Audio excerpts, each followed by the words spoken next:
السلام علیکم دوستو، آج کا ہمارا ٹاپک ہے حضرت موسیٰ علیہ السلام کے بارے میں۔ اس ٹاپک سے آپ حضرت موسیٰ علیہ السلام کا تعارف جان سکیں گے، حضرت موسیٰ علیہ السلام کی زندگی کے حالات اور واقعات سے آگاہ ہو سکیں گے، فرعون کی نافرمانی اور عبرتناک انجام کے بارے میں جان سکیں گے۔ حضرت موسیٰ علیہ السلام نبی پاک صلی اللہ علیہ وآلہ وسلم کی آمد سے تقریباً 2000 سال پہلے مصر میں پیدا ہوئے۔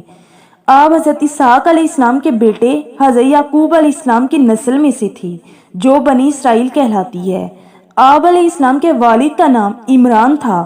آپ کو اللہ تعالیٰ نے بنی اسرائیل کی طرف نبی بنا کر بھیجا۔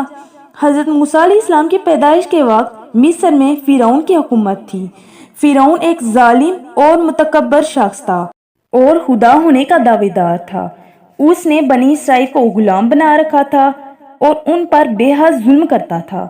اسے کسی نجومی نے بتایا تھا کہ بنی اسرائیل میں ایک لڑکا پیدا ہوگا جو تمہاری بادشاہت کو ختم کر دے گا، اس لیے وہ بنی اسرائیل کے ہاں پیدا ہونے والے لڑکوں کو مروا دیتا تھا اور لڑکیوں کو زندہ چھوڑ دیتا تھا۔ قرآن مجید میں ارشاد ہے، جس کا ترجمہ یہ ہے، تمہارے بیٹوں کو ذبح کرتی تھی اور تمہاری عورتوں کو زندہ چھوڑ دیتی تھی۔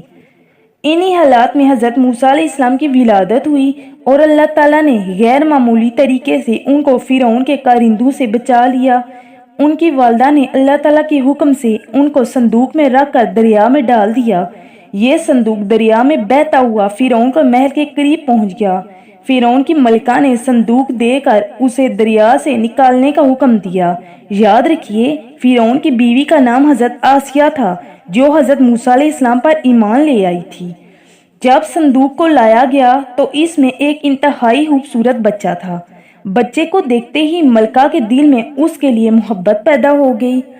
ملکہ نے بچے کو اپنے پاس رکھنے کا فیصلہ کر لیا۔ حضرت موسیٰ علیہ السلام نے جوانی فرعون کے محل میں گزاری۔ اس کے بعد آپ علیہ السلام مصر سے دور مدین میں تشریف لے گئے۔ وہاں 10 سال گزارنے کے بعد آپ علیہ السلام واپس آ رہے تھے۔ اللہ تعالیٰ نے کوہ طور پر آپ علیہ السلام کو نبوت عطا کی اور حکم دیا کہ بنی اسرائیل کو فرعون کی غلامی سے نجات دلاؤ۔ آپ علیہ السلام فرعون کے پاس پہنچے اور اسے معجزے دکھائے۔ کوئی بھی ایسا کام جو عقل کے خلاف ہو، جس کو تسلیم کرنے سے عقل انسانی انکار کر دے، معجزہ کہلاتی ہے۔ حضرت موسیٰ علیہ السلام نے فرعون کو جو معجزات دکھائے، ان میں سے 2 یہ ہیں، یدبیزا اور عصا۔ آپ نے یہ معجزات دکھائے لیکن وہ نہ مانا اور اس نے آپ علیہ السلام کی اور زیادہ مخالفت شروع کر دی۔ ایک لمبے عرصے کی جدوجہد کے بعد آپ علیہ السلام بنی اسرائیل کو مصر سے لے کر نکلنے میں کامیاب ہو گئے۔ راستے میں سمندر تھا۔ حضرت موسیٰ علیہ السلام نے سمندر میں لاٹھی یعنی عصا ماری اور سمندر میں راستہ بن گیا۔ فرعون اپنے لشکر کے ساتھ ان کے پیچھے تھا۔ جب اس نے اپنا گھوڑا سمندر میں اتارا تو اللہ تعالیٰ کے حکم سے پانی آپس میں مل گیا اور فرعون پانی میں غرق ہو گیا اور بنی اسرائیل کو ان کی غلامی سے نجات مل گئی۔ بنی اسرائیل سمندر پار کر کے صحرائے سینا میں چلے گئے۔ صحرائے سینا میں بنی اسرائیل کے لیے کھانے پینے کو کچھ نہیں تھا۔ اللہ تعالیٰ نے حضرت موسیٰ علیہ السلام کی دعا سے ان کو بے شمار نعمتوں سے نوازا۔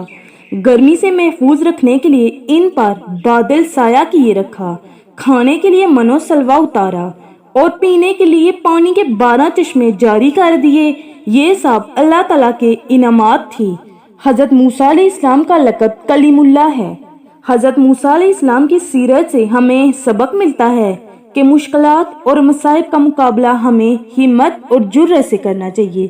جب بندہ مشکلات میں استقامت کا مظاہرہ کرتا ہے اور اللہ تعالیٰ پر توکل کرتا ہے اور اپنے دین پر ثابت قدم رہتا ہے تو اللہ تعالیٰ اس کی مدد فرماتا ہے۔ بے شک